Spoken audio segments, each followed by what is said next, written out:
English translation, 231st contact. Thursday, 9th of November, 1989, 09:48 hours. Today I bring you a joyful message, namely that it is now really time for Ptah to visit you again in such a wise that you may speak openly about it. What was true until now, that you were not allowed to talk about the contacts with him, Taljda, Plaja, Manara, Asket, Zetlan, and all the others, and the conversations held with them for security reasons, and were not allowed to record anything about them in writing, because their information, which they gave you throughout the past years, was not allowed to be disclosed to the group members or to the public. Now it will be different again. From now on, you will also be allowed to write down the contact conversations with Ptah and all others again. So Ptah will continue to come to you in order to officially continue the contacts with you again, as I already told you in March. This was not planned, because Asket and some of her friends should have officially taken over this task. For health reasons on your part, this was changed, so Ptah will now officially be your most important contact person. Of course, several others will endeavor to get in touch with you, but Ptah will remain the main contact person. You can also write down the contact conversations between you and him again, as well as the conversations with all others, as I already explained. However, certain issues must continue to be officially concealed from your side with regard to security reasons, etc. The contact conversations that you have had with Ptah, Asket, and all others in all the past years are probably registered word for word with us, but they must remain unpublished to the group members and the earthly public, which Ptah already explained to you at the beginning of his visits and conversations, whereby he also gave you the reason for it. The only exceptions are the conversations between you and me. All the unofficial visits of all the others during the years when I had the official contact talks with you are now finally over, so they will be official again. The first meeting between Ptah and you will probably take place in a week, but Ptah will inform you telepathically about the exact date. So everything will have an official form again with Ptah and all the others. But what about the contacts with Asket, Takara, the Preserver, Shukana, the Crystal Collector, and Tashkima, the Unfathomable? I mean, if all conversations have to remain unofficial as before. The contacts ended on the 23rd of September and will not be continued, because the purpose was fulfilled, as they explained to me. That is of correctness. The purpose of the impulse help is fulfilled, and the necessary changes in those group members have resulted for whom the impulse help was intended. Can we perhaps now officially say why Asket and her friends gave these impulse aids? If so, please explain it now. Now that everything has come about in the group members concerned, except your wife, with regard to the necessary transformation, you can speak openly about the fact that everything has occurred so, because it had to be so for your health's sake, because you would not have survived the quarrels of certain responsible group members and the evils arising from it. That was the reason for the help impulses for certain faulty group members, whereby these could change their personality and character misconduct and promote it for the better. If they had not received this impulse help from Asket and her colleagues, there would have been no changes in the wrongdoers, which would have continued to burden your health severely. A second final and irreparable health breakdown would have been the result, whereby you would not have been able to fulfill the mission. It is true that our last ultimatums have already brought about some welcome changes in the members of the group, but it was not enough to be able to take everything even further with regard to the mission and lead it to actual success. So the High Council decided on the unofficial help via Asket, about which you had to be silent in order not to create any influence on the guilty group members. The help impulses were such throughout the time that they did not cause any compulsion, which is why each group member could freely take them in and use them, which finally led to the necessary change in the consciousness-based and character area. However, only the greatest evils to save your life and the mission were resolved, while various other things exist in the group members that require transformation. Since in all the years that have passed since the 9th of November 1984, the greatest evils have been remedied by ascets and their collaborators' help impulses in the guilty group members. The best prospect now is that further necessary changes will be brought about independently. This will further improve everything, resulting in more and more successes in expanding the mission. Of course, relapses in the behavior of certain group members will be unavoidable, although sometimes quite harsh things will appear, but they should also be manageable and become increasingly rare.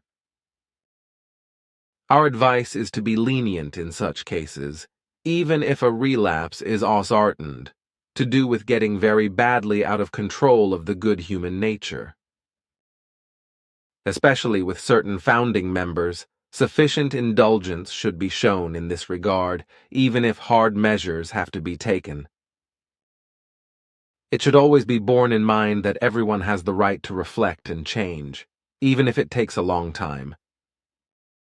When I think of the things that appeared in the early years with the group members, which we ourselves were not able to cope with in the right wise, because everything was unusual and unknown to us, then I have to say that in the course of time, everything has changed for the better. As I said, by no means everything is such that it could be regarded as relatively perfect.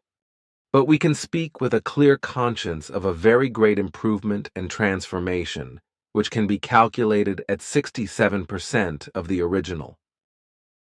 That is a lot, but we have to admit that this result would never have come about without your expert guidance of the group members. You have an exceptionally good and loving way of treating and leading people, and indeed, always according to how it should be.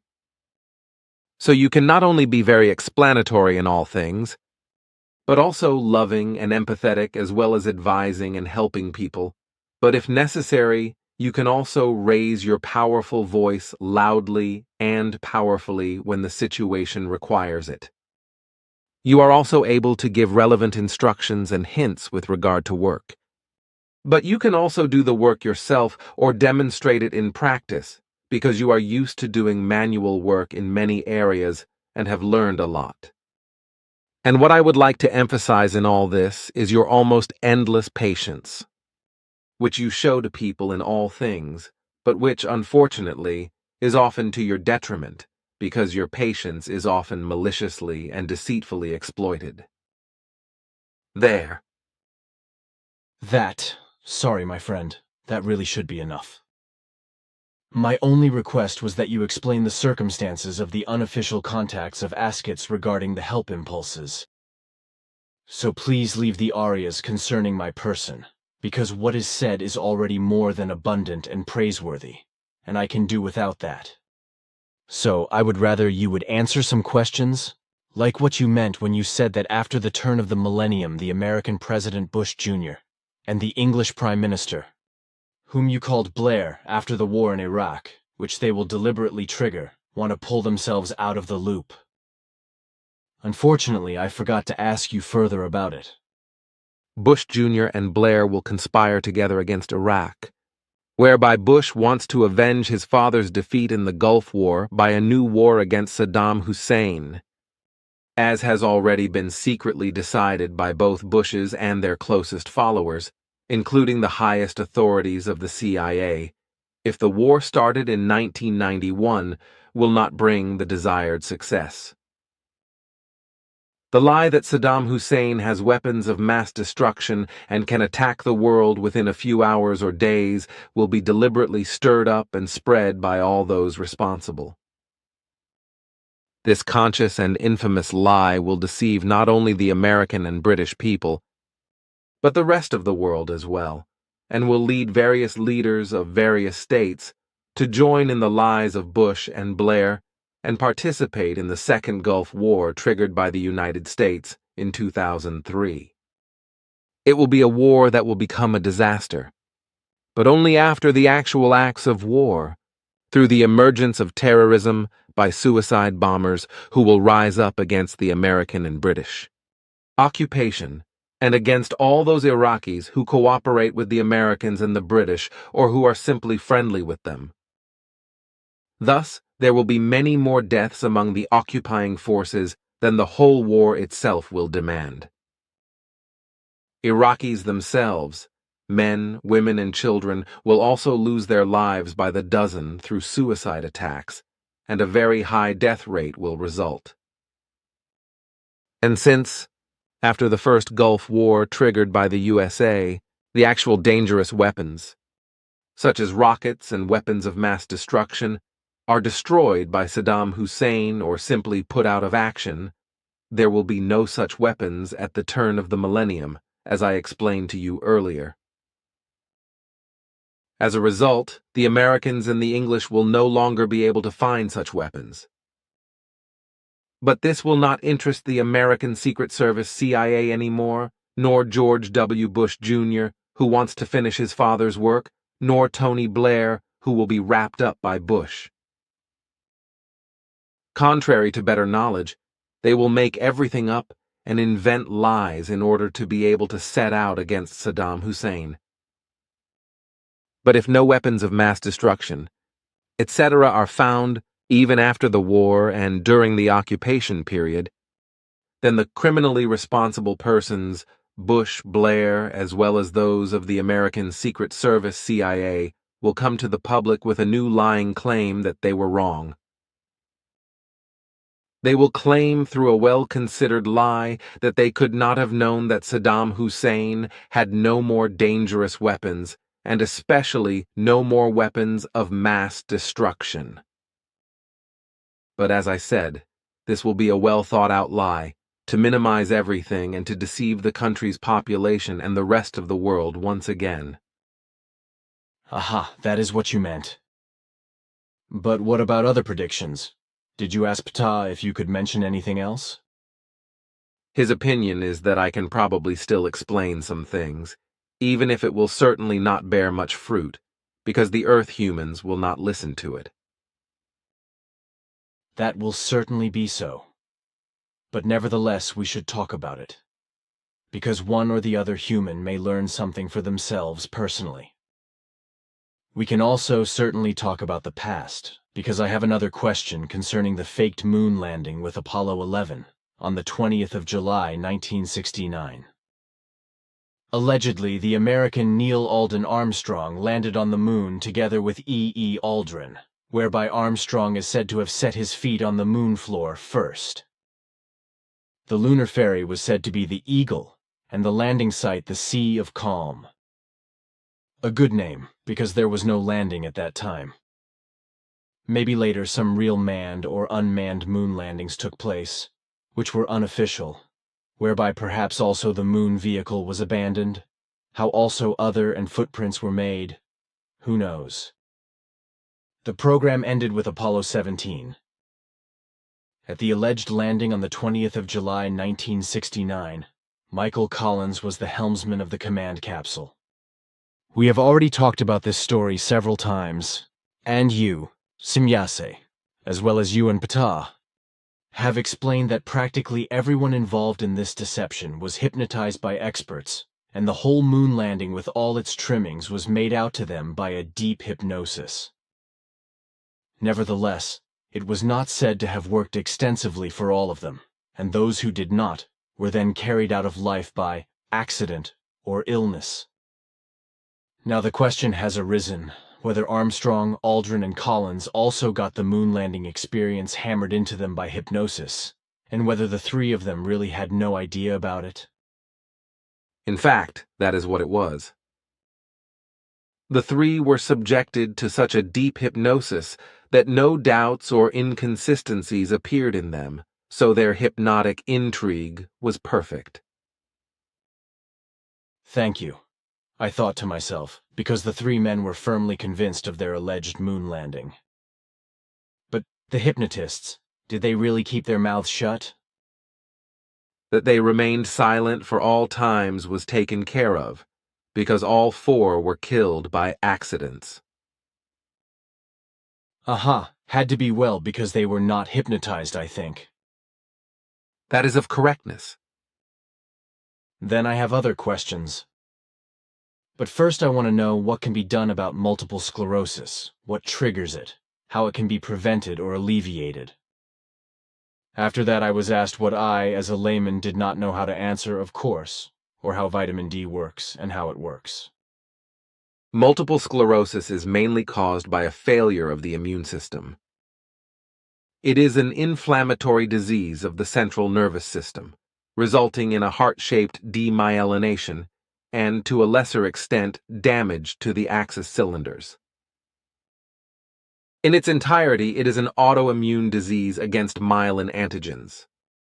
The origin can be genetically determined, but it can also be traced back to various environmental influences and viruses, as well as other bacterial pathogens, which must be determined on a case-by-case basis. Pets such as cats and dogs, etc., can also transmit certain pathogens to humans, causing multiple sclerosis. Particularly at risk are people who suffer from vitamin D deficiency, because the immune system is severely impaired and in certain parts completely rendered inoperative, which can cause the disease to gain a foothold and become acute. It would go too far to discuss vitamin D in its entirety and in and of itself. You should look this up in a reference book. Then a moment. Yes, here. Wait a minute. This is the Roche Dictionary of Medicine. Something could be described in short form. Here, yes, there is something. It says the following: vitamin D, calciferol, anti-rachite.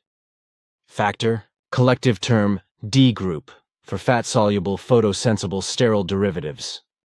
In particular, vitamins D2 and D3 ergo or cholecalciferol, motrophone, calciol or calciol, as well as their natural provitamins, the ergosterol and the vitamin D3.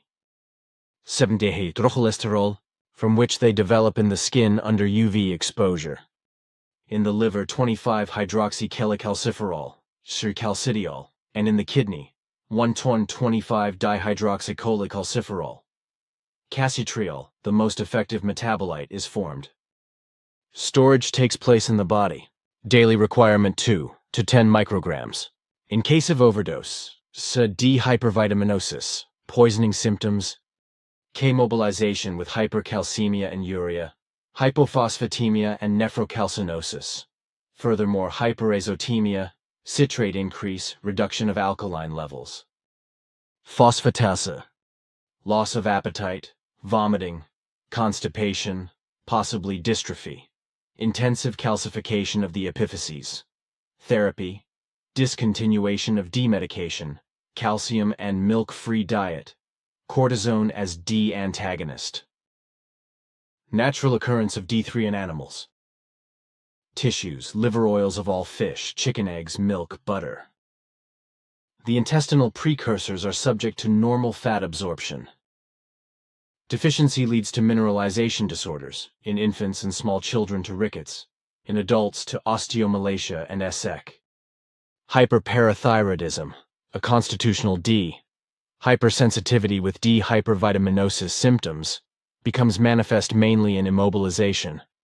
Slowed growth and dystrophy, rarely also as a family syndrome due to insufficient hepatitis. D inactivation steroid degradation disorder. Units 1 EU 0.025 microgram vit. D2 or D3 international reference sample, YARS 1 USP. 1 Madai 2 or D3, 4,000 IU, 1 Madaicher, 2,000 to 3,000 IU, 1 clinical reference sample, 1 clinical reference sample, 1 clinical reference sample, 1 clinical reference sample. 15 prophylactic. E 0.38 IU, 1 protection unit, Shareware 0.125 IU, 1 protection unit dose S, ED, Shimura 0.5 IU, E vitamin D, antirachitic vit. Vitamin D binding protein, DBP, see below. GC groups, a vitamin D binding protein. So far the text. IU stands for International Unit. Written comprehensibly, but certainly not for those people who are not familiar with these things. That is correct, because what you are reading is a medical jargon. However, the description is good so far, only very incomplete, which, however, does not detract from what is expressed. So we should be content with that and turn back to other things. I am still not clear about the lightning we talked about some time ago. You said that on the one hand airplanes and rockets produce so-called catching flashes, and on the other hand that humans and animals can die from cardiac arrest due to lightning, although they are not directly struck by flashes, but only by magnetic oscillations emanating from flashes. This is of correctness. As I explained to you earlier, lightning occurs in thunderclouds, coming out of the clouds both upwards and downwards and sideways. The lightning that descends to the earth seeks its way in the last 30 to 100 meters above the ground in differently polarized lightning forms that emanate from the earth, usually from elevations such as towers, houses, trees, mountains, humans and animals as well as ships, etc. The lightning coming out of the thunderclouds combine purely by coincidence with the lightning coming out from the earth and go up, in order to then descend with tremendous gavolt to the earth or to the objects from which the earth lightning comes, that is to say towers, ships, humans, animals, vehicles, and etc. Each lightning strike creates a very far-reaching magnetic tension, which is so strong that it can cause a cardiac arrest in humans and animals far away from the actual lightning strike.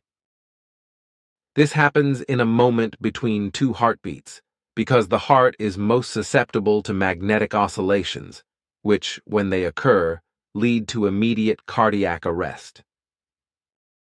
For example, one may be struck directly by lightning and suffer severe burns, etc., but survives, while another, who is away and not struck by lightning, may die from cardiac arrest because it is struck by the swinging waves of the magnetic field of the lightning.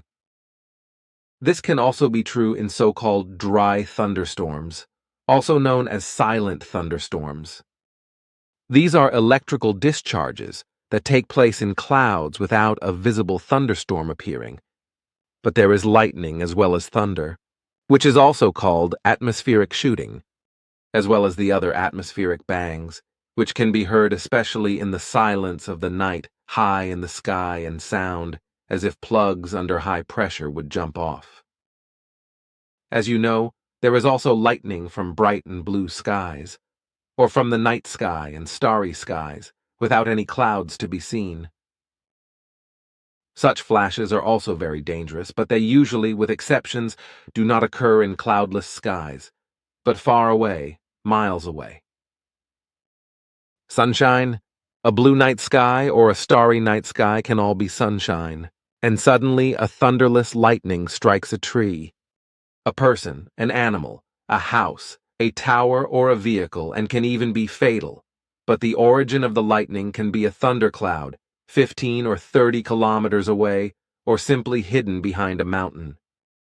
And with regard to airplanes, rockets, and other missiles, when they move in the atmosphere, especially when they fly through thunderstorm zones, they produce so-called catching flashes, which can also be described as catching charges. The flying body serves as a pole of attraction for the electrical energy of the lightning, which manifests itself visibly on the flying body, whereby the electrical and electronic apparatuses are damaged, or at least temporarily put out of operation, which in the worst case can lead to the crash of the flying body. Not very pleasant, but thank you very much for your explanation. Then I have two questions about color blindness, because I talked to Engelbert about it. He is interested in knowing what is the origin or reason for color blindness. Firstly, not only humans but also animals can be colorblind. And secondly, what is the reason for color blindness?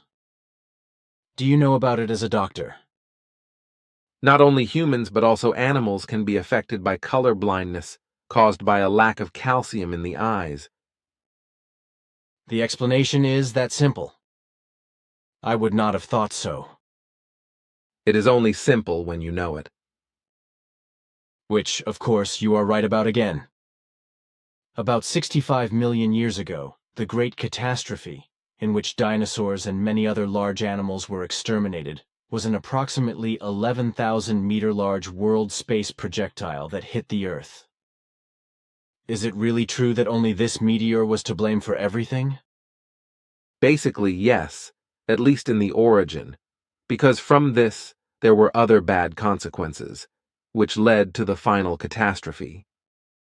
Due to the tremendous impact, enormous vibrations were caused on the whole planet, which were triggered by a chain reaction of worldwide earthquakes, as a result of which 314 large volcanoes erupted almost simultaneously within a few hours, followed by 608 further heavy eruptions in a few days. The meteor and the volcanic eruptions spewed so much dust, ash, and steam, as well as poisonous gases and other substances, into the atmosphere that most of the larger life on the Earth suffocated or perished, whereby the solar radiation did not penetrate to the Earth's surface. These are other things that we have researched by looking back. That is enough, thank you. Another thing, you once explained that thoughts and feelings as well as the environment, such as ecological factors, environmental conditions, etc., influence the genes of all life forms and cause changes that are inherited. But now I no longer know in which context you gave this explanation. The talk was about the fact that the life forms are able to adapt to the environmental conditions by the changes of the genes. Right, that was it. But tell me, would you answer a question for a doctor I know? If it does not violate our directives?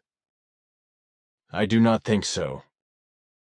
The question is there a drug for Alzheimer's disease? We are aware of such active substances, yes. Can you name them to me?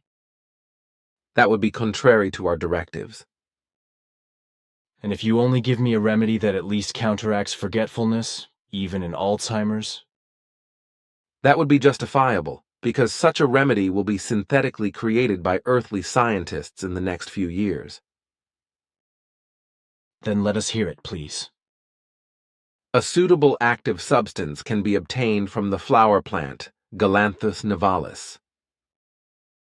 This active substance is an anti-dementia agent and works against speech disorders and behavioral disorders, as well as memory disorders and memory loss. The active substance to be obtained is galantamine, which is to a certain extent also effective against Alzheimer's dementia. Galanthus nivalis. The name seems familiar to me. Is that not the Latin name for the common snowdrop? Somehow I remember this name from school when I learned various Latin flower names with teacher Gustav Lehmann. Your memory is good. Usually medical agents also have side effects. Is that also the case with the galantium you mentioned? What did you call it? Galantamine, not galantium. Yes, if the drug is misused or overdosed, it causes delusions, anxiety, euphoria, insomnia, restlessness, etc. Hallucinations? Also, And do we already know the material? the plant and its active ingredient were already known to the ancient Greeks as well as the ancient Persians, the early Ottomans and their predecessors, but also to the Caucasians, where the plant Galanthus nivalis was originally native. Even then, The plant and its active ingredient were used by local folk medicine for the treatment of brain weakness and dementia. Especially in elderly people, the remedy was used to stimulate brain activity. The active substance galantamine was rediscovered on the earth at the end of the 50s when it was extracted from tubers or bulbs of the Caucasian Galanthus nivalis plant by a very complex purification process.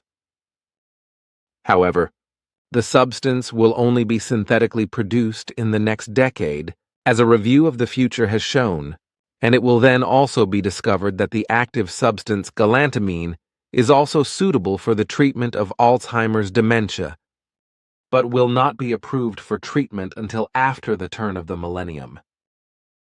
Technically speaking, it will be an anti-dementia drug, that is to say, a drug against brain weakness. However, it is not an actual remedy, but only an active substance that will have a slowing effect on the course of the disease, and that only in the case of moderate and mild symptoms. And what is the origin of the disease? There are several factors. The disease is a degenerative disease of the cerebral cortex, with characteristic neuropathological and neurochemical changes and inexorably progressive dementia. First signs are a high degree of forgetfulness and aphasia. The causes include metabolic disorders and, above all, genetic factors, as well as a conscious inertia and a deficiency of the neurotransmitter acetylcholine. Overall, a loss of brain cells in the forebrain occurs. Everything unpleasant. But if we are already with such things, homosexuality, which is genetically caused and therefore has a biological cause, which will be denied by our scientists for a long time to come, as you once mentioned. Can you briefly say something about that? I mean, homosexuality. It is not supposed to be a scientific treatise. You have actually already mentioned the decisive facts. I just want to add them, that humans as well as animals prefer same-sex partners founded in a genetic inclination. Consequently, the sexual preference has a biological cause, as you said. The hypothalamus is the decisive factor here, because it controls sexual behavior. In lesbian women and homosexual men, as well as in similar animals, a very special accumulation of nerve cells in the hypothalamus is greatly reduced, resulting in a tendency to sexual homosexuality. More is actually not to be explained about it.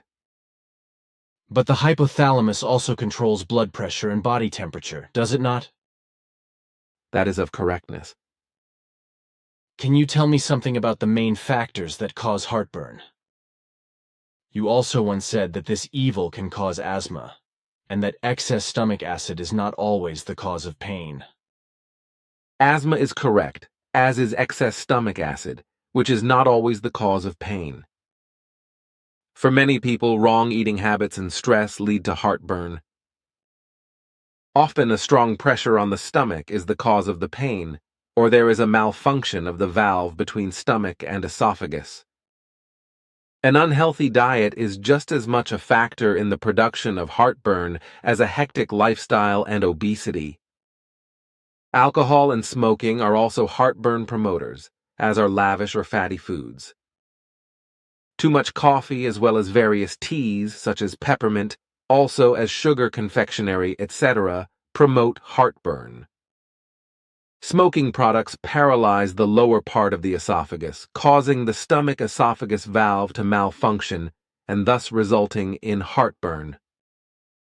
Are there any natural remedies that really help? Of course, the best of which is probably raw potato juice, 1 tablespoonful of which is enough to dispel the symptoms. Nettle tea can also be effective. What should be considered to prevent heartburn? Eating opulently and greasy as well as in excess should be avoided, as well as smoking and stress. When eating, you should take care that only small meals are taken, whereby peppermint as well as chocolate and too many carbohydrates should be renounced. to which various lemonade drinks with a lot of sugar belong, as well as sour fruit juices, etc. After a meal, you should take a break and not work again immediately or do sports. It is also important not to wear tight clothing that puts pressure on the body and especially on the stomach. Meals should be moderate, light, and balanced, especially in the evening, whereby bed rest should not be considered immediately after the meal. The last meal should be taken 3 to 4 hours before going to bed, otherwise alpine pressure may occur, in addition to heartburn. Aha! The life on the Earth originated from the fact that on the one hand comets, molecular clouds and meteors, etc. inseminated the Earth from outer space, while on the other hand, also the Earth developed molecules.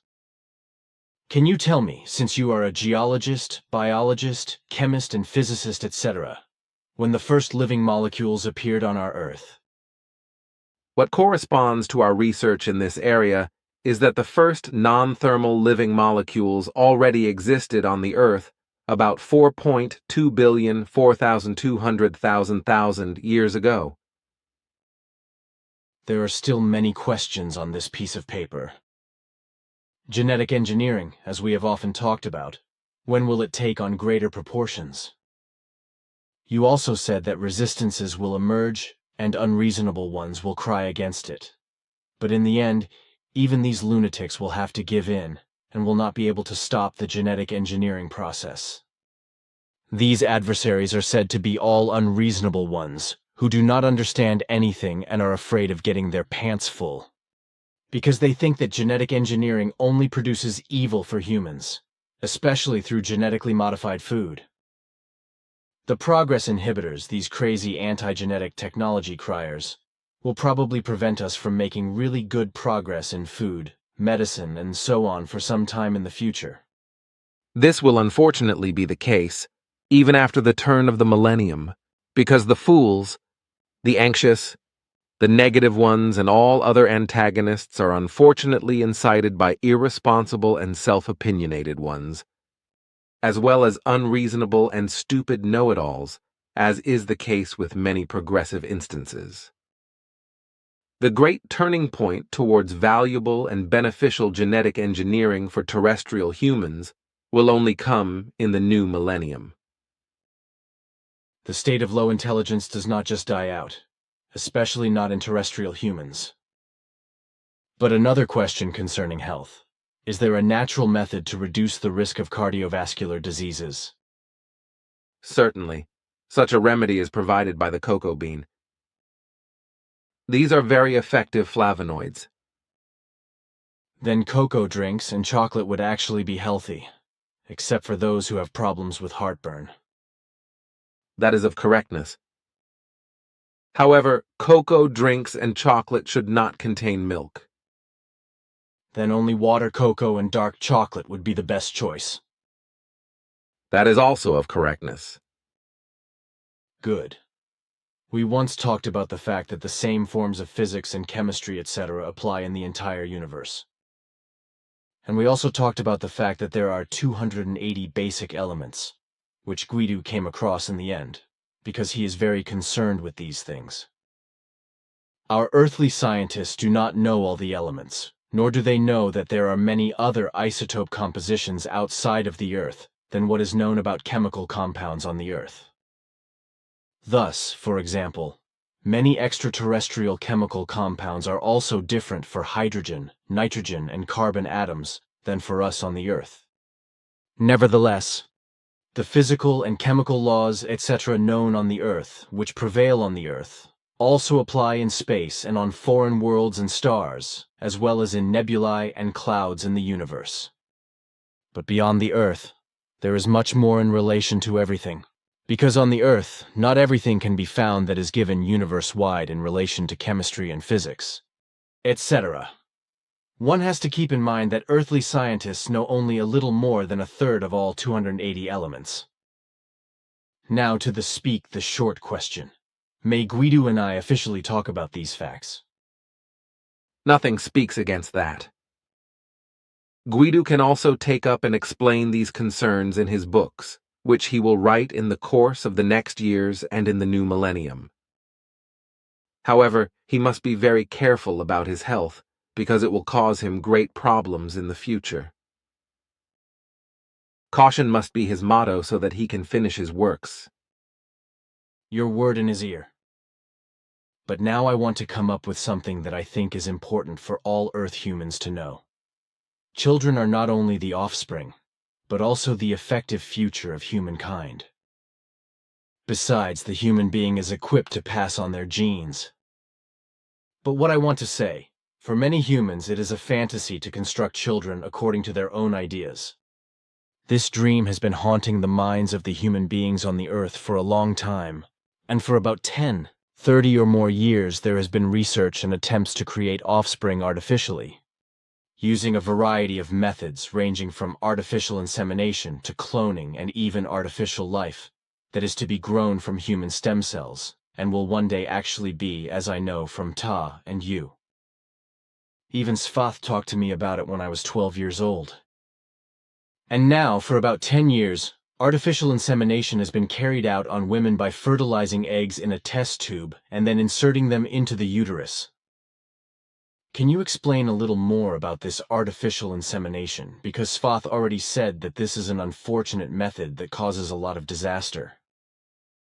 Our doctors and researchers are still very ignorant, even in relation to the real processes in the woman's ovaries, as you recently said.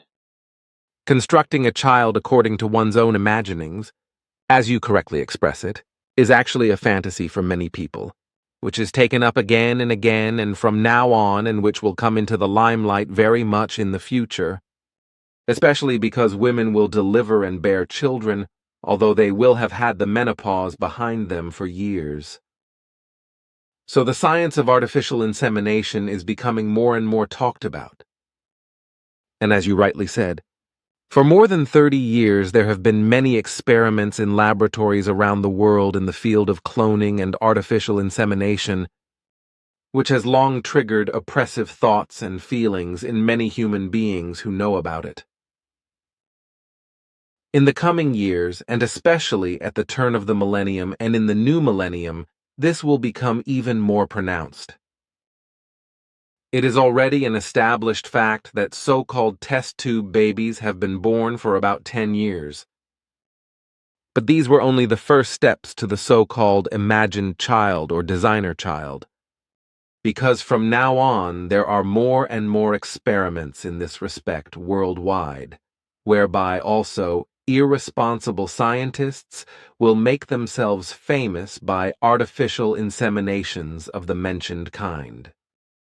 The earthly physicians and researchers also still face many puzzles which they have to solve, because they still live in great ignorance, as for example also in the assumption that the ovaries of female suckling life forms, also of the human female sex, come into the world with a certain number of immature ova, from which mature ova would be produced when the sexual maturity of the life form is given.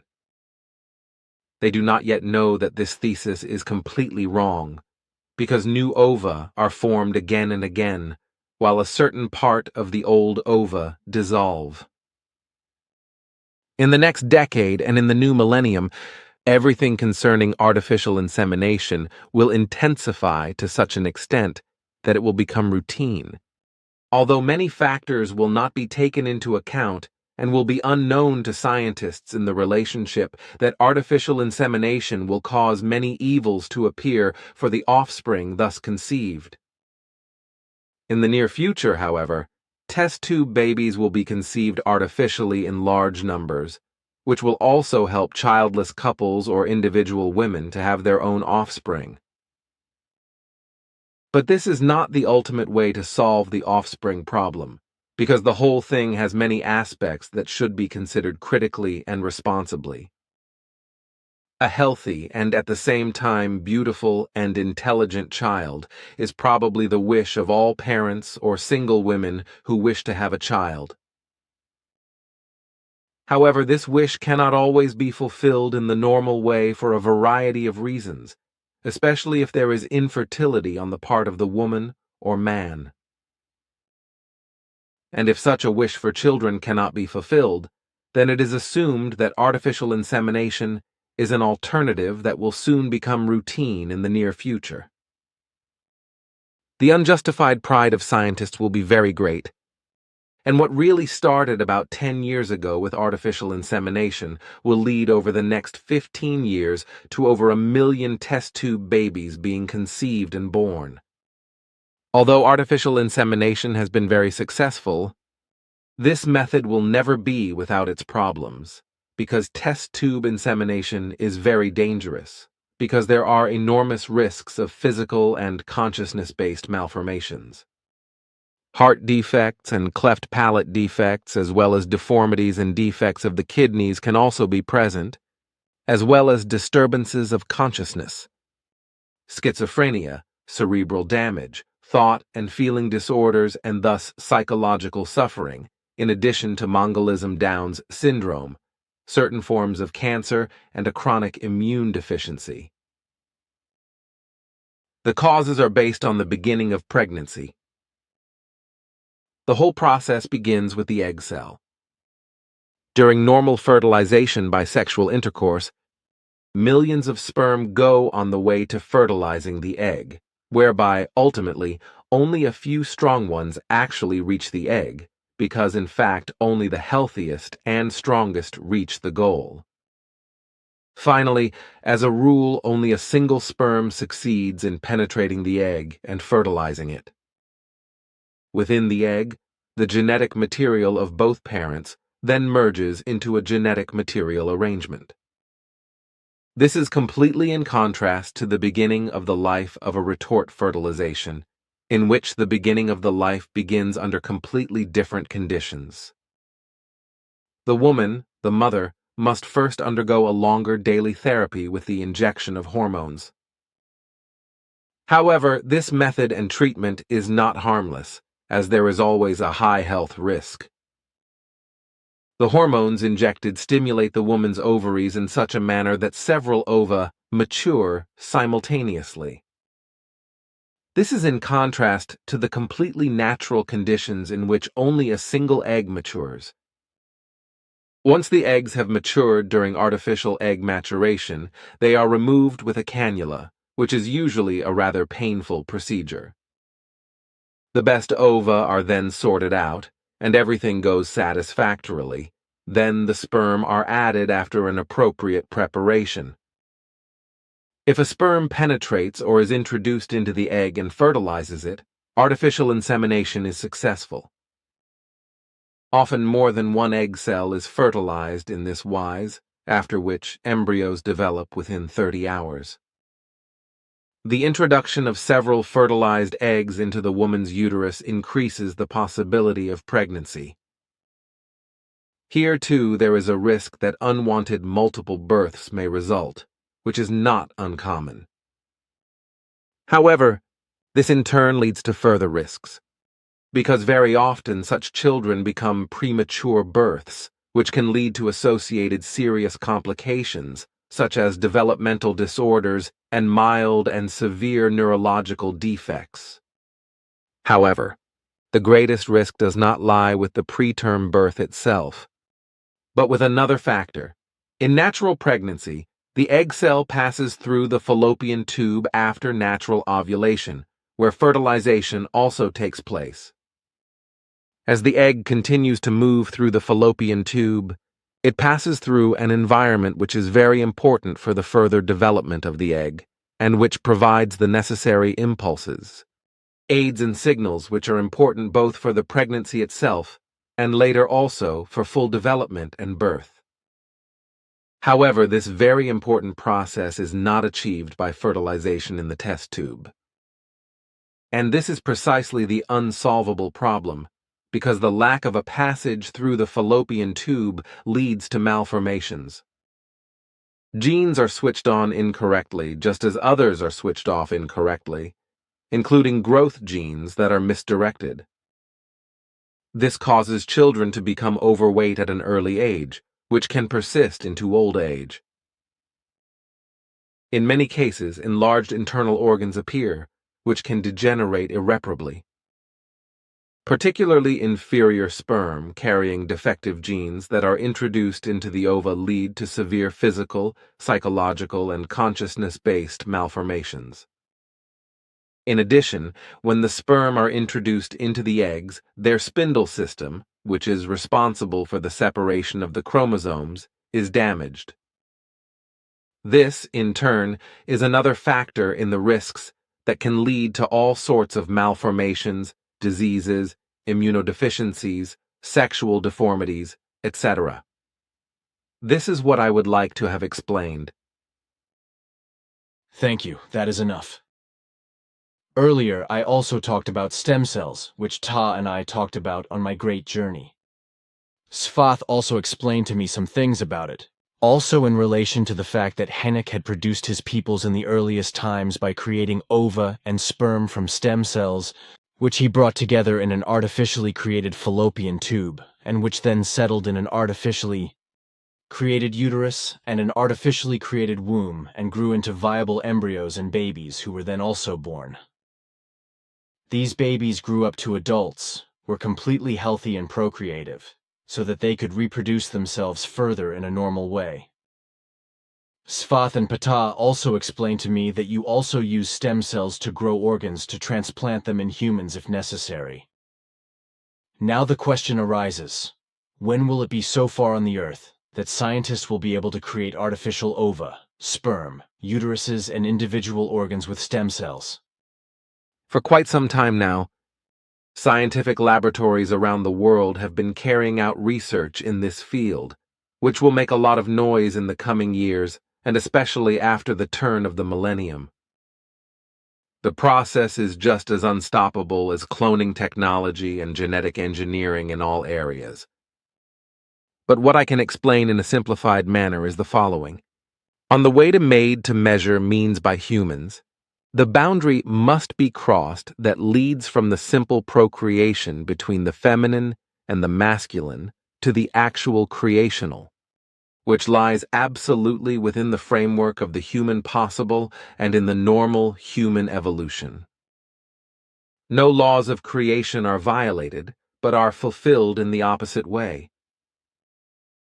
The form of procreation by stem cells is an advance in which the barrier must be overcome before the time of birth, and in which an artificial uterus must also be produced by stem cells. Such a barrier can also be the solution for premature babies who are still kept alive on the earth in so-called incubators. Stem cell technology is the foundation of the fact from which the distant future of earthly humankind will change. In the far future, embryonic stem cells will be obtained, which will result in major changes. The stem cells are obtained by dividing a fertilized egg cell and forming a cell ball after a few days. This egg sphere contains the stem cells from which any cell type of the body can develop. These cells can later be used to replace diseased cells and tissues in the body. Through the embryonic stem cells, all organs of the body can also be cultivated in the laboratory, as well as male germ cells, that is to say, sperm and female ova, as well as uteruses and even a womb with all functions to bring about offspring when the sperm produced fertilize the ova and become embryos and babies. The womb, which has grown out of embryonic stem cells and has its own uterus, does not form into a finished and final female, but lives and exists through life impulses only as a body, without consciousness and without spirit form. Thus, only an impulse and instinctual growth and life process takes place. And will the earthly scientist one day, who are no longer all too far away, be so far that everything in the relationship mentioned functions perfectly, then this will have incisive consequences for the Earth humans. The whole thing, together with genetic engineering, will lead to all processes from conception to birth being scientifically monitored, so that physical and organic deformities, common diseases and hereditary diseases, as well as damage to consciousness of all kinds, can be recognized and eliminated in the womb of the offspring.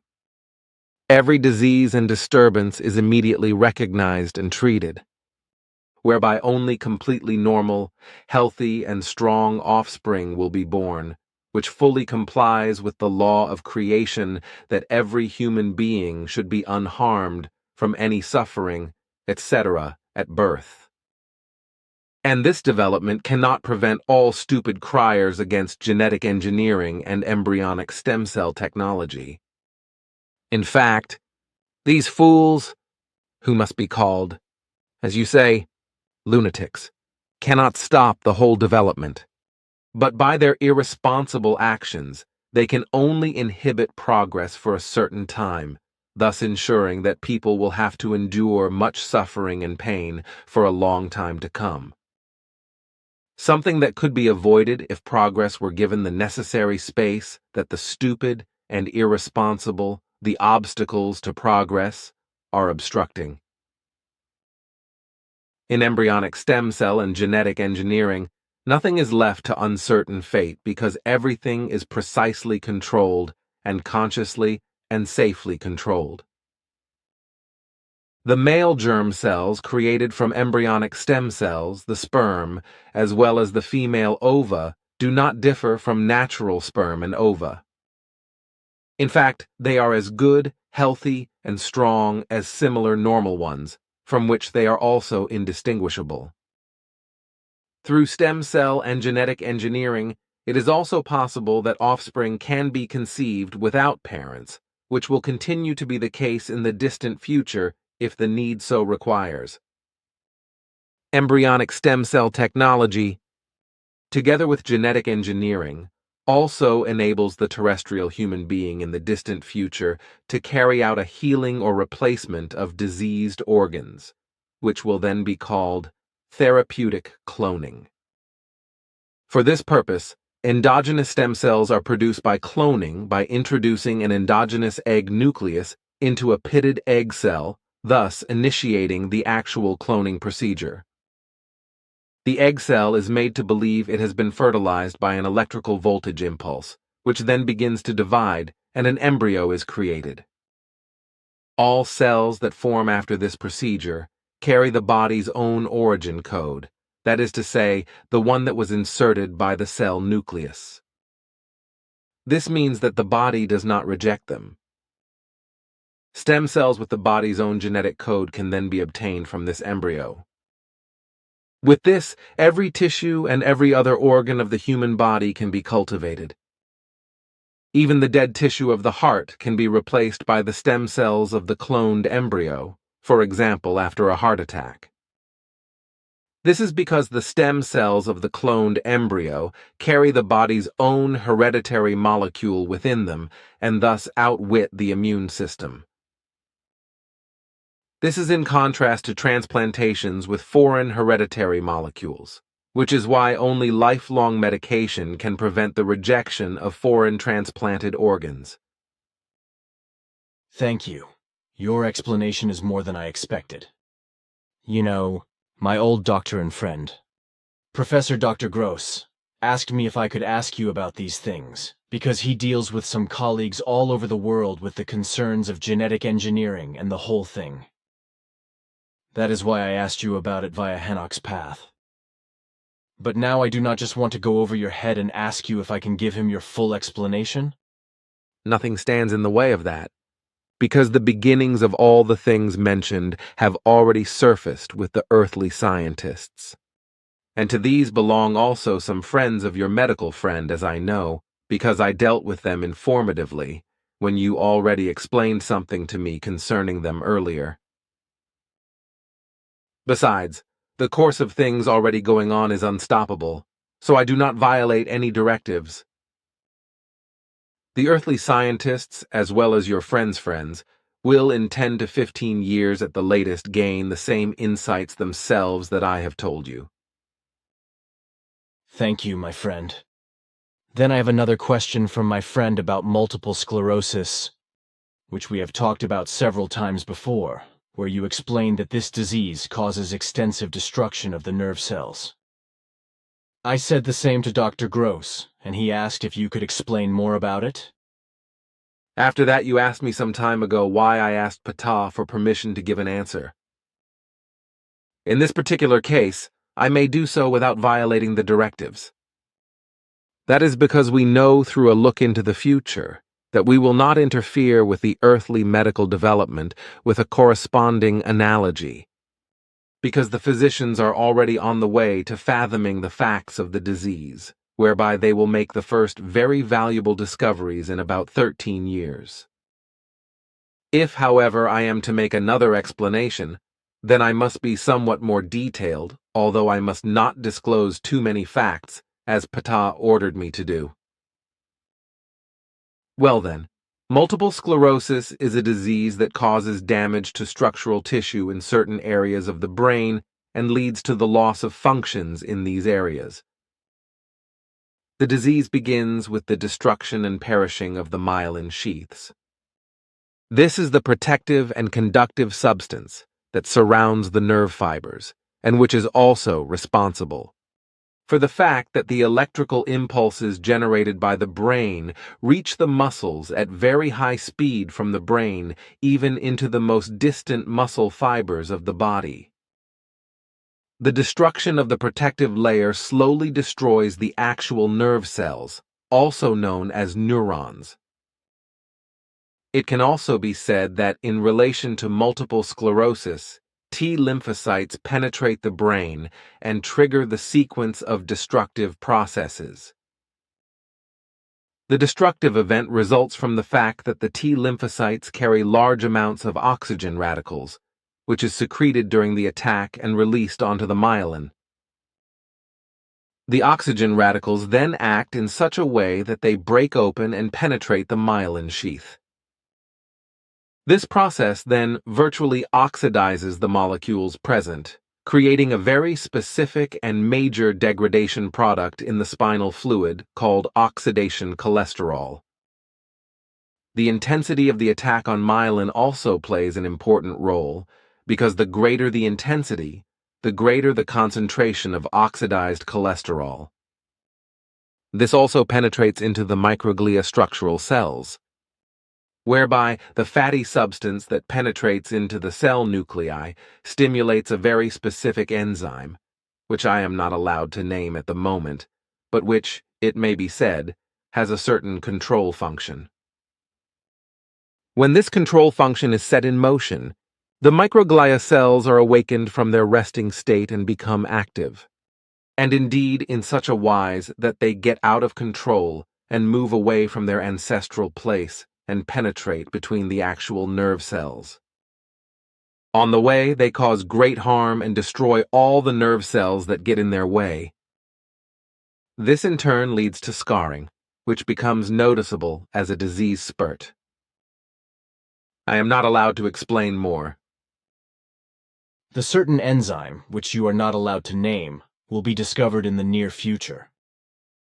And what reason does it then have that you are not allowed to name it? The enzyme will certainly be found, just as the connections will be discovered. I am therefore not allowed to describe the enzyme in more detail, because it would be an unauthorized interference in the development of terrestrial medicine and would therefore violate our directives. This is because knowledge of the exact connections and knowledge of the enzyme would make medical progress that is not yet bearable. This is because by recognizing that by preventing the enzyme, effective drugs can be created against the destructive microglial cells as they move into the nerve cells. But this would be an irresponsible intervention in the development of the earthly sciences of medicine, pharmacology, etc., which is forbidden by our directives, because the terrestrial human beings must follow their own path of development and must not attain knowledge that does not yet correspond to their consciousness-based and scientific development. I see. Thank you. But then again, a question of my friend. If you may answer it for me, Edward, as my real first name, my friend Professor Dr. Gross is also called, asked if you could name a natural remedy that reduces radiation damage. He meant especially radiation damage of a medical nature. I can give a brief explanation without violating our directives. Yes.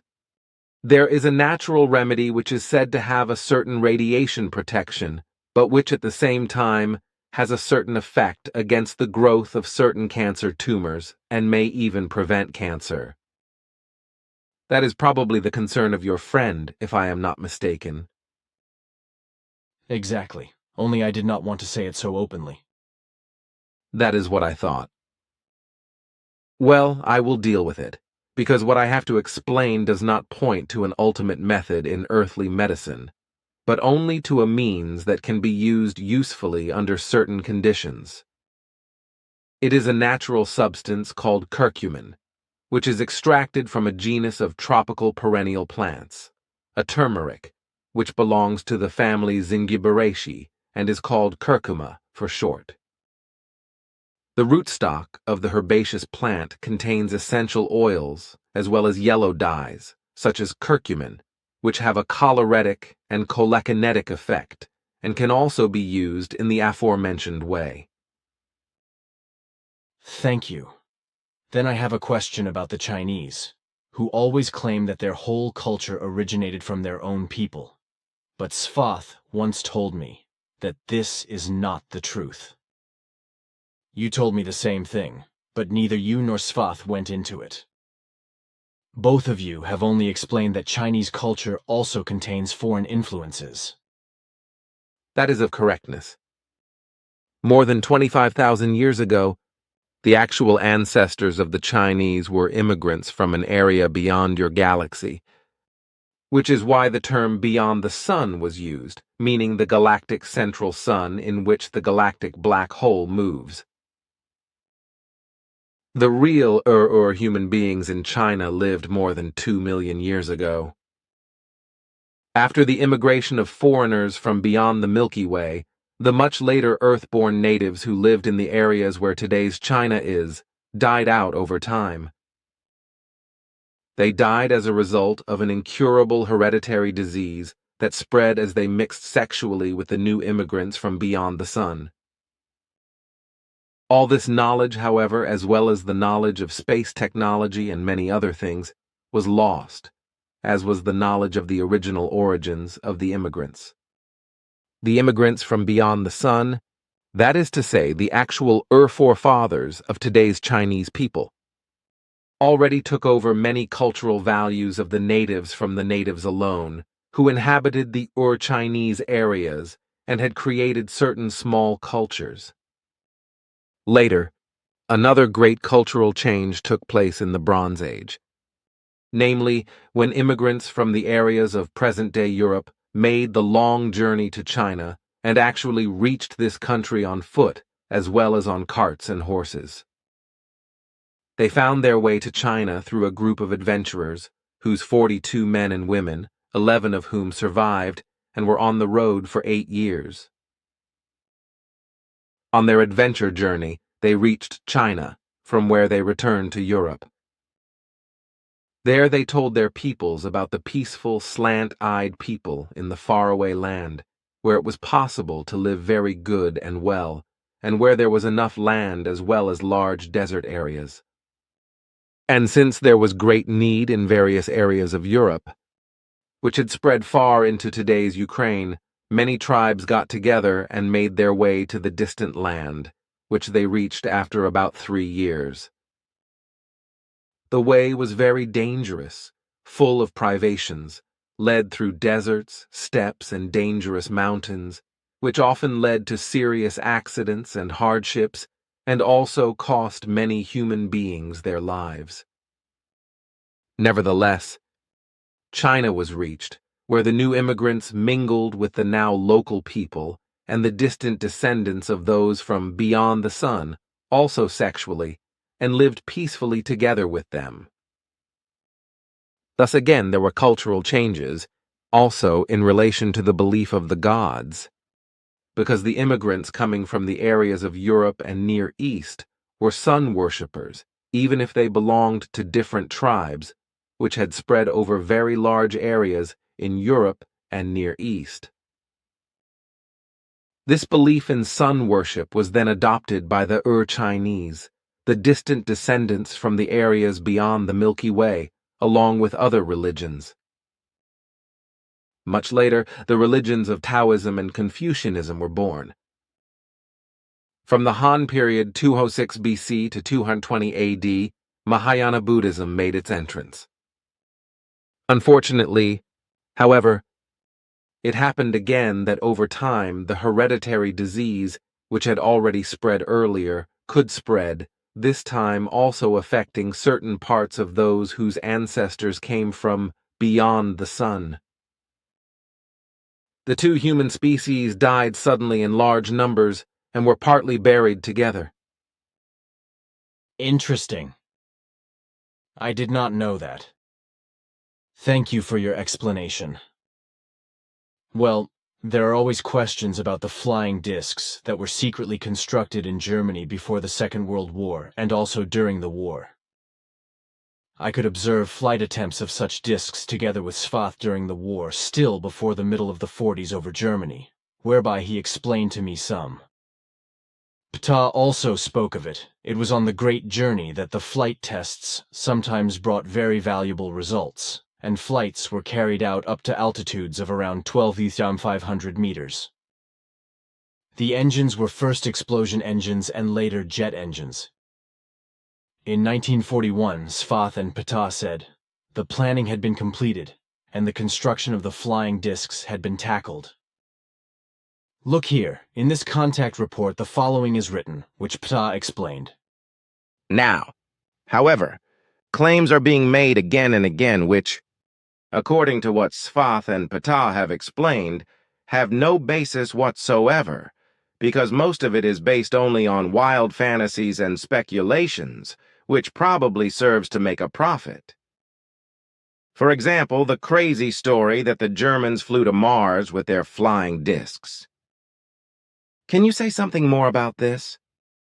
Some things are known to me, which is why I can say that the disc aircraft of that time, which were already planned very early, that is to say from the 20s onwards, and later constructed, were developments that were considered miracle aircraft.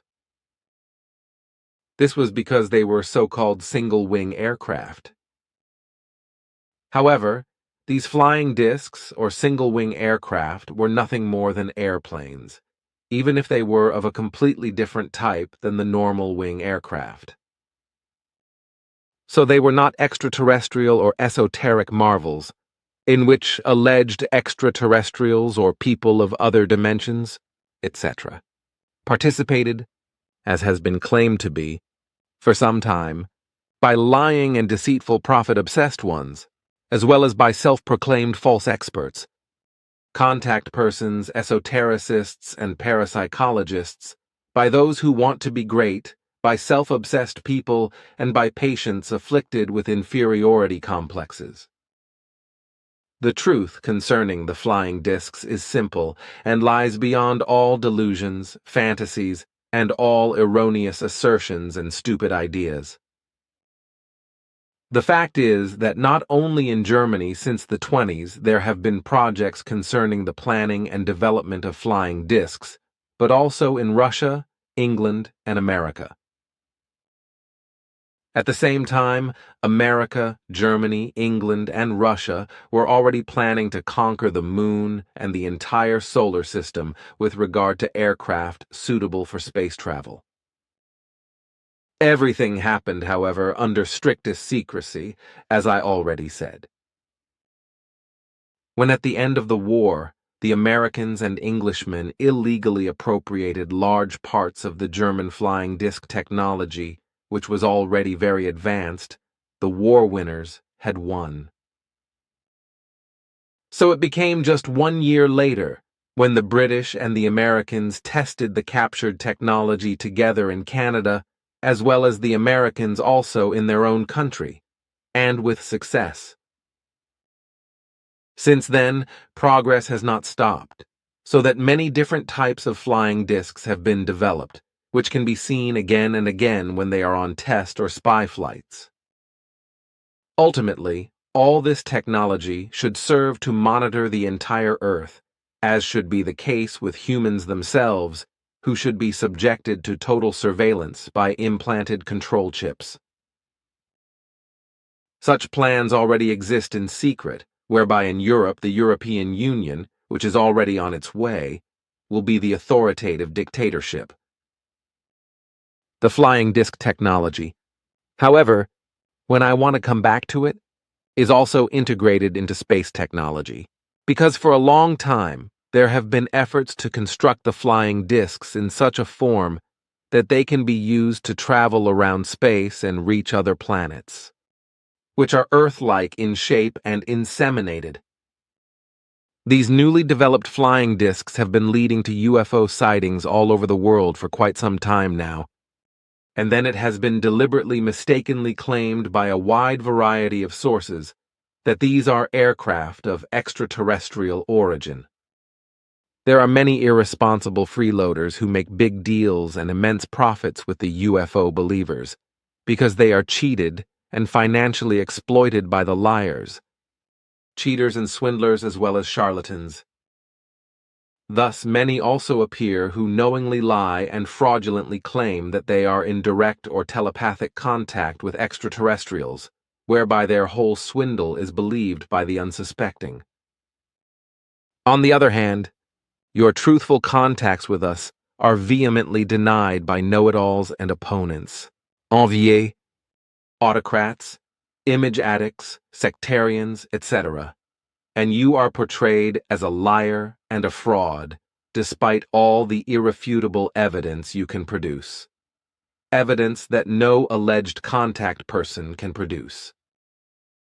But all this will intensify in the time to come, with the UFO believers running after all the contact swindlers without hesitation, courting them and going astray. Increasingly, many will claim through lies and deceit that they are in personal or telepathic contact with Simya-Se, with Ptah, with me, or with others of our races, as well as with higher spirit forms of our planes in personal or telepathic as well as channeling contact. But everything will only be lies, deceit and dizziness, because no human being on the earth apart from you will be able to come into any kind of contact with us, just as we will only be able to come into contact with you, for which you know the reasons. Nevertheless, in the next few years, a contactee psychosis will spread across the earth, as well as a true extraterrestrial delusion and a kidnapping delusion by extraterrestrials will appear in relation to belief in all imaginable and unimaginable extraterrestrials. Thereby, through the extraterrestrial fairy tale, an enormous financial business will come about that will far exceed the previous one and will be coupled with esotericism and parapsychology. This will benefit the secret plans of the countries which are doing their mischief with the flying discs, which is why they are very diligent in their machinations, which they then ascribe to aliens through their information channels. For example, certain machinations with crop circles, animal massacres and alleged abductions and harm, etc. by alleged aliens, in which all sorts of pretenses are made through hypnosis and even foreign bodies are implanted in the abducted, etc. Thus, all possible and impossible aliens are invented, so that the secret plans and machinations can be carried out unchallenged, whereby, however, also the fear of aliens is stirred up and driven up. So it is a fact that since 1945, when the plans of the air disc technology fell into the hands of the Americans, Russians and English, with few exceptions, the whole earthly humankind is lied to and deceived, and for this every means is justified. Also, alleged activities of extraterrestrials. And all those fools, irresponsible, criminals, deceivers, liars and swindlers, etc., in matters of alleged contacts with extraterrestrials, spirits, dead and higher beings are co-responsible for the fact that the secret machinations can be promoted in relation to the flying discs, because with their lies and deceits, they promote everything still. So they help those who have been lying to and cheating on humankind since 1945, who can secretly make enormous technical achievements on the flying discs and realize their secret projects in order to control and subjugate all of humankind and the planet to totality. And all this is financed with huge sums of money stolen from people with unjust tax money. But back to the flying discs in Nazi Germany. The single-winged flying discs of all kinds of the Nazi era were as purely of earthly origin as they still are today, since they are technically very much further developed and can often be observed. In fact, however, they are nothing more than terrestrial airplanes. In Nazi Germany, too, the planning and construction of flying discs was also a strictly secret military project, but under the leadership of Adolf Hitler. These projects involved many distinguished scientists, such as a certain Beluzzo, a Methe, an Epp, and a Schriever, to name but a few. At that time, the technology of the single-wing flying discs was a completely new technology, which had very futuristic forms and was preserved until today. Nevertheless, this whole development was, and is, based on the terrestrial normal aeronautical technology, so that no extraterrestrial or other dimensioned flying technique or propulsion technology comes into effect. So neither anti-gravitational drives played a role or could be used, nor any converter devices, which allegedly originated from extraterrestrials or other dimensions, because in fact, they are all only wild and nonsensical, imaginative, or quite consciously lying and fraudulent claims. The same applies to claims that the Germans flew to Mars or even to distant galaxies with their flying discs. Truthfully, first the engines were explosion engines and later radiation and rocket engines, which in turn were improved later by air combustion catalytic converters. The aim was to suck the air from the wing of the flying disc, to liquefy it quickly by cooling it down, after which it was burned catalytically and thus served as propulsion energy, which was ejected by rotating nozzles on the outer ring of the flying disc in a fogging manner, whereby the missile was seen only blurred. This should now actually clear up the story. Then I have a question about the so-called vitamin popes, who do business for millions with vitamins, multivitamins, trace elements, and minerals, and claim that their products prevent or cure cancer. What can I say about that? It is a pure and infamous business and profit-making of irresponsible elements who, through conscious lies and beautification, exploit the stupidity of their believers to make immense financial profits. The fact is that the products they advertise cannot prevent or cure any form of cancer, because all cancers require different prevention and healing conditions. Otherwise to be said, that in terms of maintaining and strengthening the immune system, as well as the good and proper functioning of the body organs, separate intake of vitamin, mineral, and trace element products is justified. In truth, such allegations are deliberately based on lies and fraud and serve only the purpose of profit and image-seeking. Further, however, these lies and deceptions of irresponsible would-be bigwigs also serve to ruin the drug industry, which is based on very good orthodox medical knowledge, and without which countless people would have to live or die in agony. There is nothing wrong with demonstrably good and useful natural healing methods, but what the greedy for profit do with their vitamin, mineral, and trace element products and the lies and deceptions associated with them has nothing to do with any natural healing methods, but with lies and deception, as I said, which only stupid and unneeded fall victim to.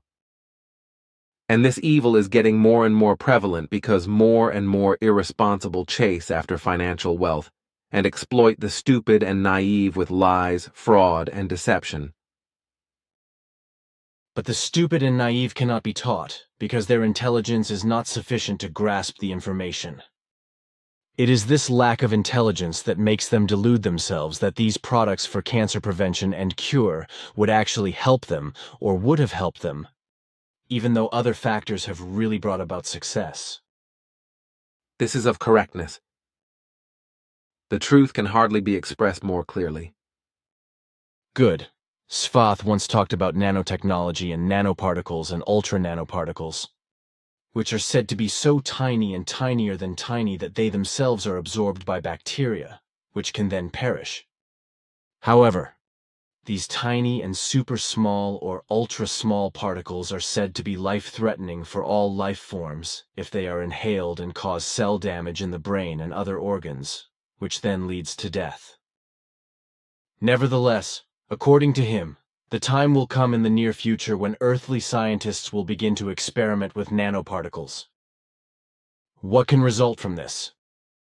We have talked about nanotechnology before, but not about nanoparticles and ultra-nanoparticles.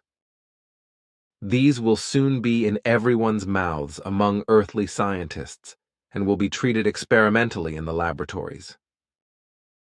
These are tiny and minute carbon molecules.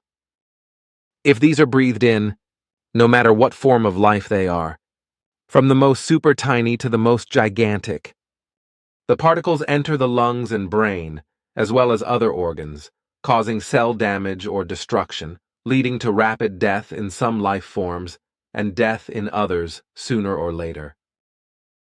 Spraying on plants can also cause lasting damage or death.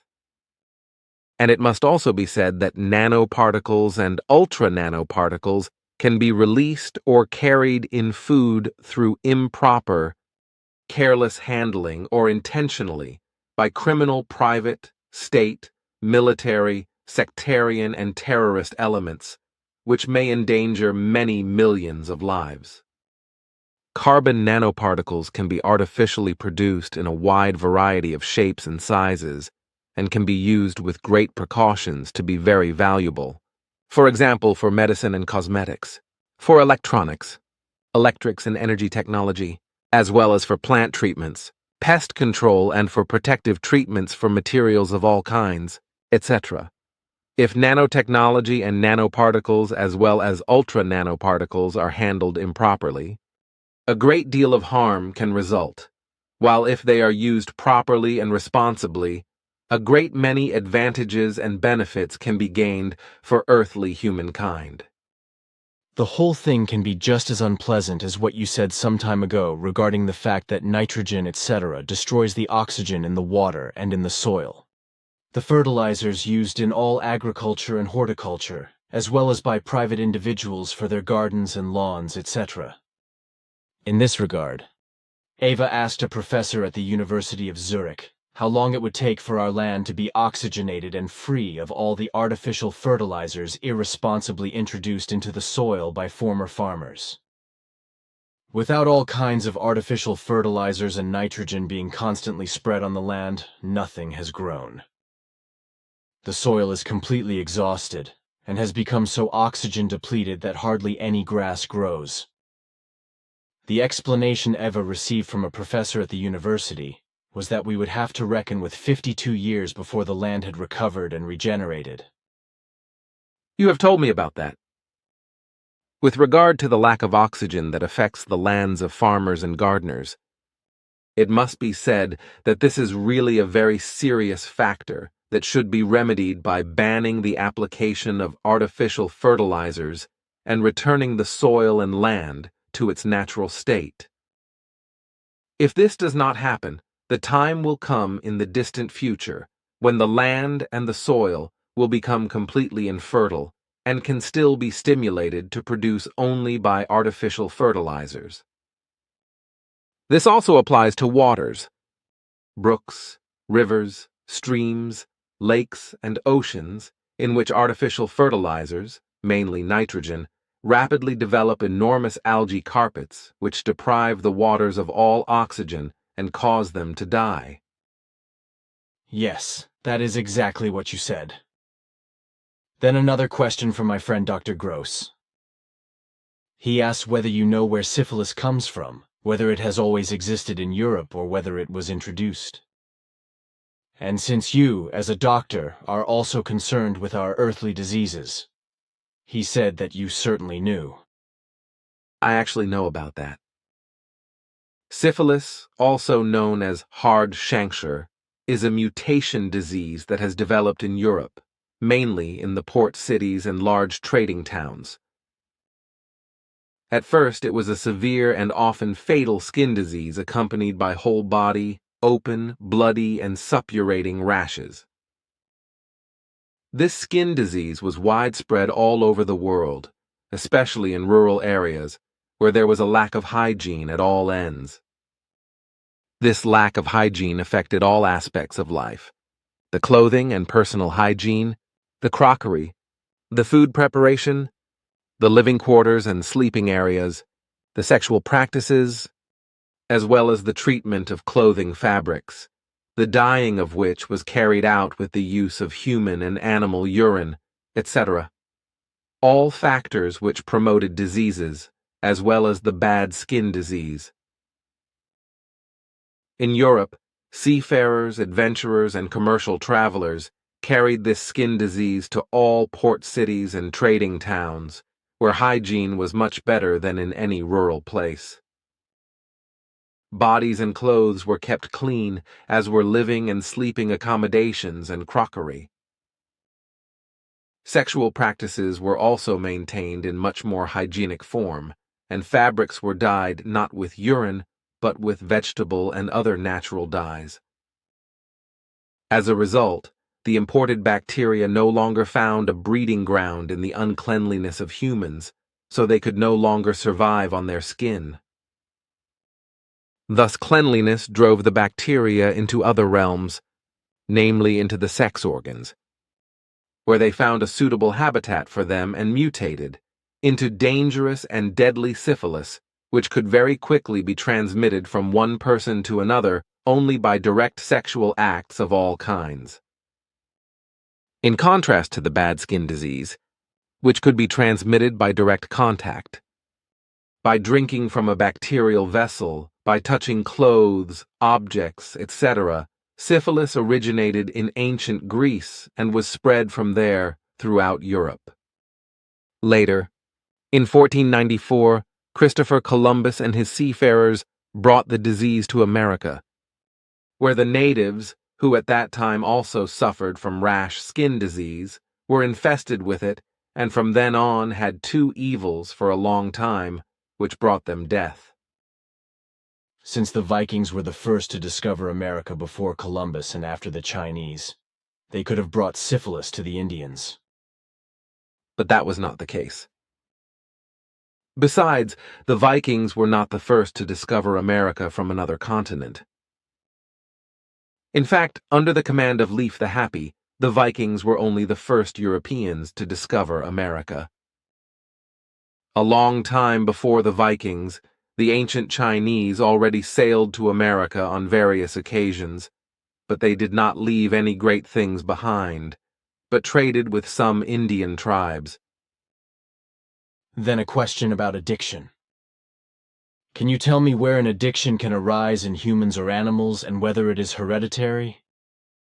Addictions of all kinds are genetically inheritable, but not every addiction in a progeny must become acute if the person acts against the addiction.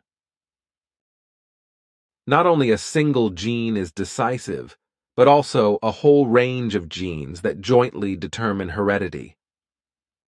All addictive substances can lead to heredity, for example, alcohol in any form, nicotine in any form, that is to say, by inhaling smoke, drinking, or chewing, then also artificial and natural drugs, artificial and natural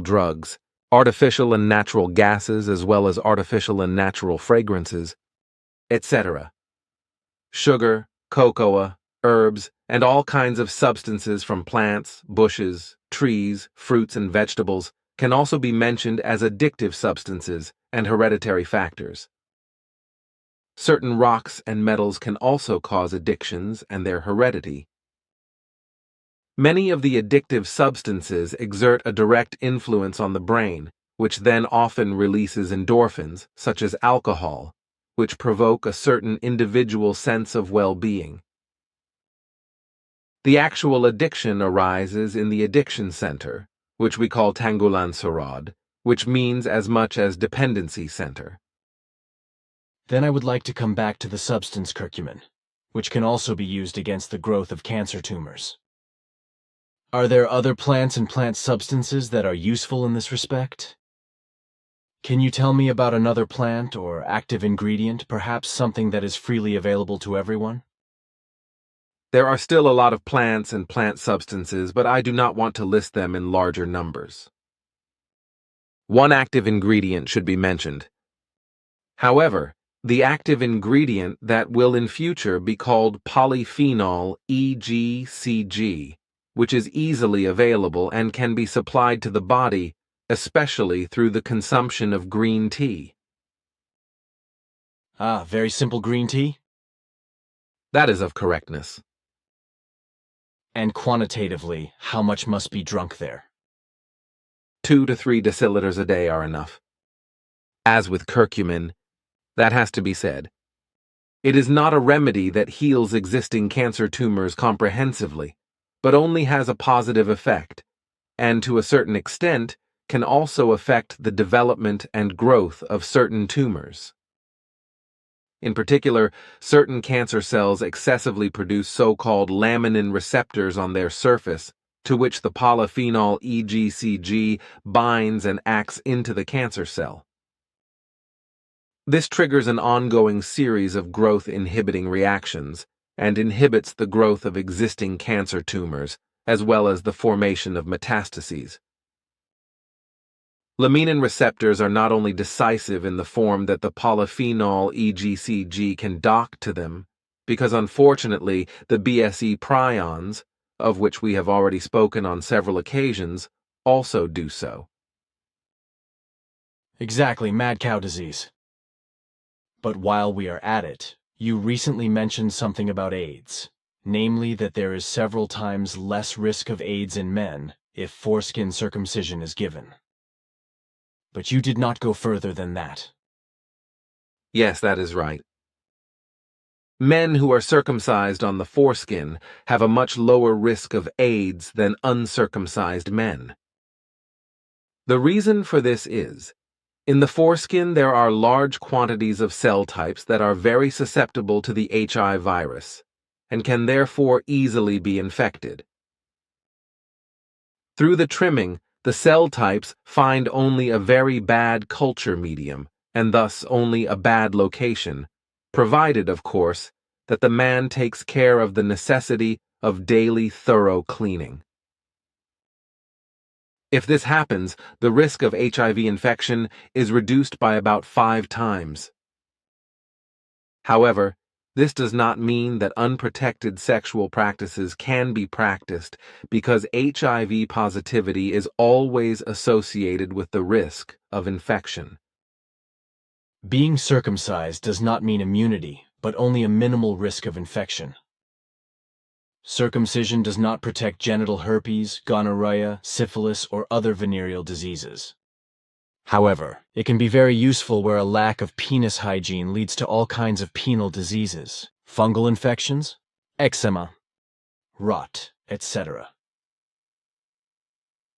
This was the order of the day in southern Arabia, especially at the time of the Prophet Muhammad, which is why he decreed the order of circumcision and the associated daily cleansing. He took over circumcision from the old Jews, who for the same reason had the same principle as a rule, tracing it back to Moses, who introduced the law of circumcision, because already then the genital impurity gave rise to enormous sexually transmitted diseases and degenerations. Removal of pubic hair was also introduced for the same reason, also for women. To my knowledge, however, these facts are no longer known, or they are deliberately concealed for whatever reason. As far as I know, the real justification was never recorded in writing, but declared to be God's demand, because the relevant laws were only followed because they were allegedly ordered by a god.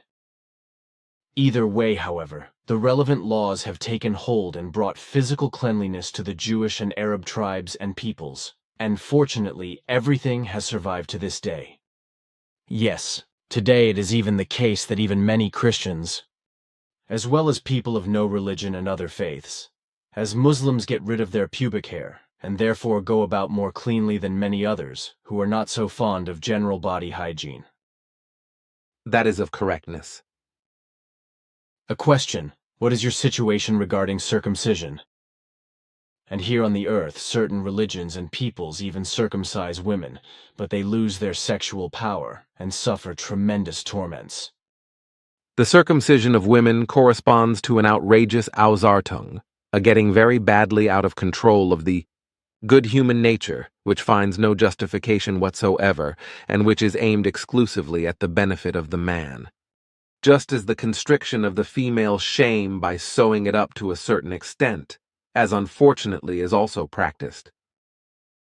The whole thing is so reprehensible that anyone who practices such practices on women should be severely punished.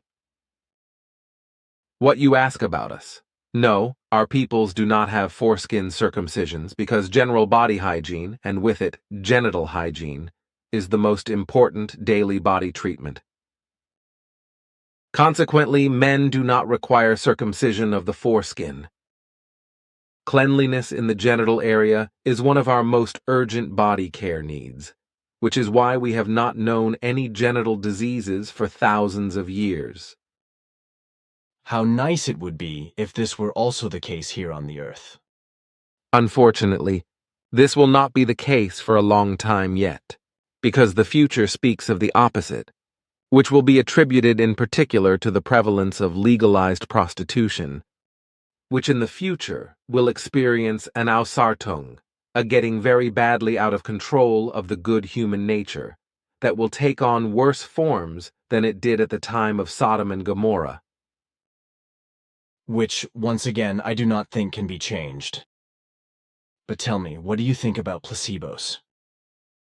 In my opinion, such sham drugs stimulate certain brain regions that function in such a manner that a non-existent reaction is felt.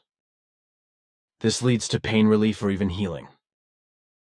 But a placebo does not necessarily have to be a sham drug, because it can also be a sectarian, religious, or other faith that is associated with pain relief or healing.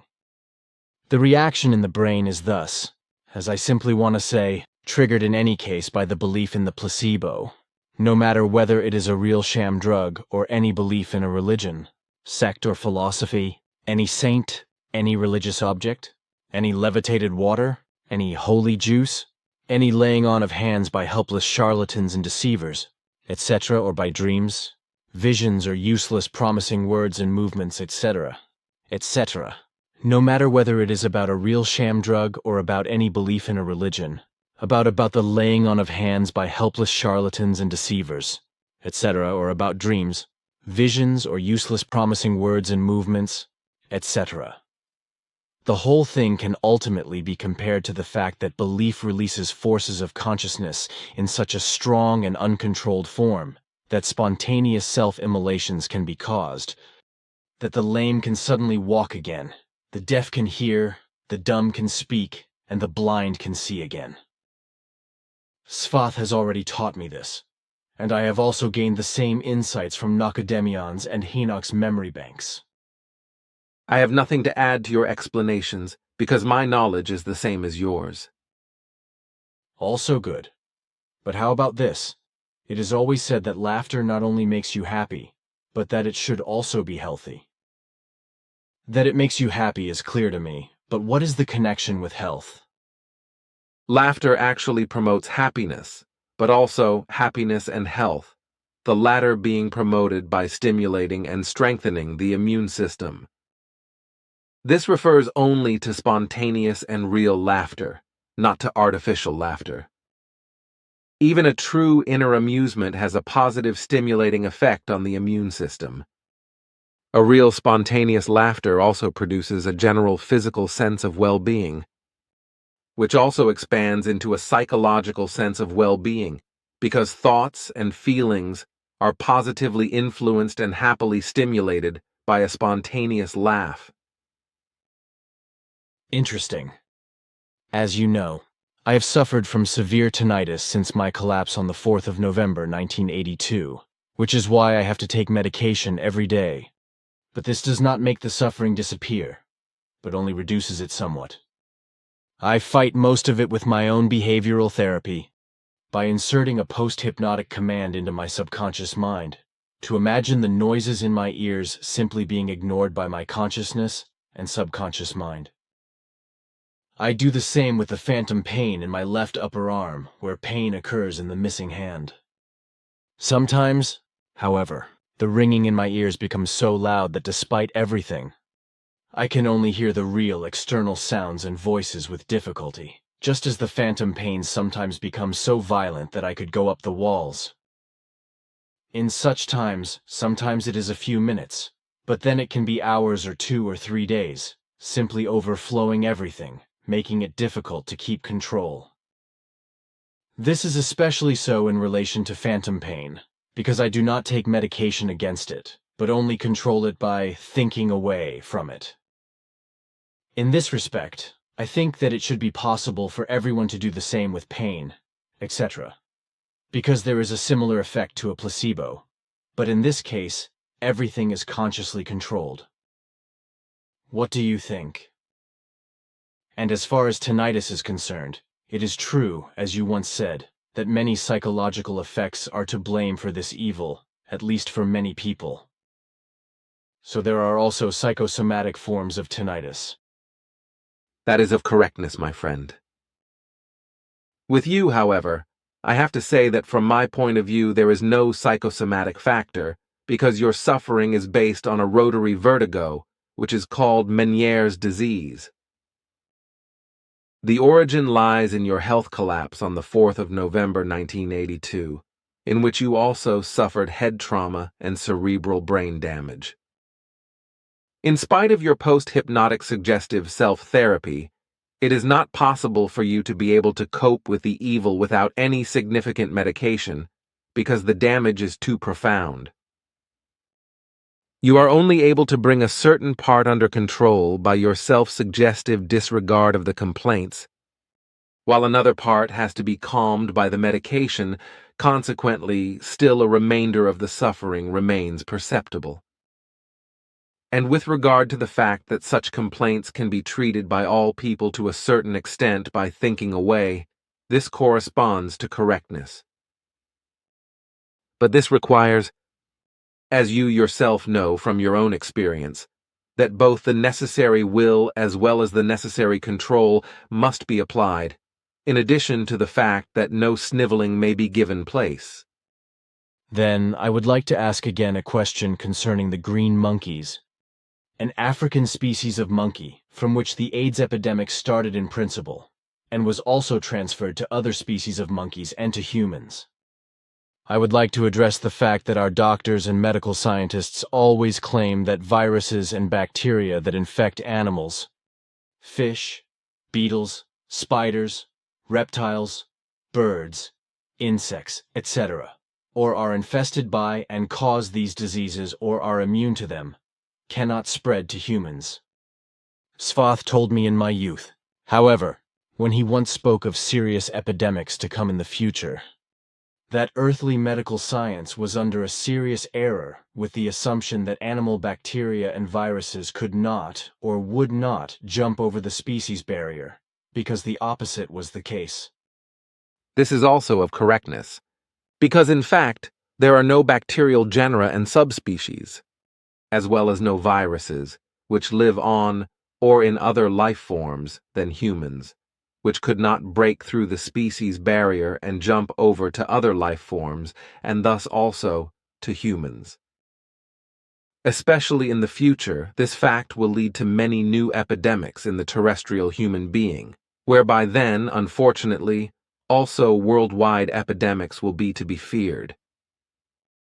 In addition to this, there is also the danger of the introduction of diseases and epidemics from the world space in the near future, when materials from other planets as well as from other moons, from asteroids and comets, and from clouds of matter are collected, captured, and brought to the Earth. But now, my friend, it is time for me to go, because I still have a lot of work to do. Of course, you still have a lot of questions which you will always have, but today it is not enough anymore to answer more. When soon Ptah will be your contact person again, he will be available for all your questions. For my part, I have to turn to other things from now on, which is why I can only visit you very rarely. So I wish you can stay well and to be able to do justice to your task in a comprehensive manner, without great difficulties appearing. Soon you will have the worst time behind you, because if your actual adversary, your wife, leaves your immediate sphere because she will disgracefully remove herself, then there will be a great upswing. Unfortunately, her presence was unavoidable, because only then could everything flourish, because only then did the resistance forces in the group members grow in such a manner that she began to fight and finally led everything to success. So be of good cheer, because even if it still takes a few years until their departure, it will be soon. Also, be assured that I will always visit you when the opportunity presents itself. But now, dear friend, farewell and goodbye. What should I say about that? Thank you very much for everything. You, too, have become a very dear friend to me, and it will certainly be the case that I will often be with you in my thoughts. But I still want to ask you if I can contact you via Ptah or via someone else. If any things appear that fall into your sphere, like, for example, the rules of conduct concerning the group as well as the statutes, the duties and other tasks that fall within your realm of competence, or is Ptah then responsible for it? My responsibility will remain, while Ptah will serve as my replacement. He can also decide certain matters. However, if there are questions, etc., in which I alone am experienced, then I have to decide alone or together with Ptah. But be assured that I am always available for you. Thank you. Then it is really time for me now. Farewell, my friend. I will often be with you with my thoughts, too. Goodbye. You also stay well. Also, the Pleiaren are not outside the universe, and besides, it is from there also only a stone's throw here. So farewell, and goodbye. Salome, my friend. Sachlomia.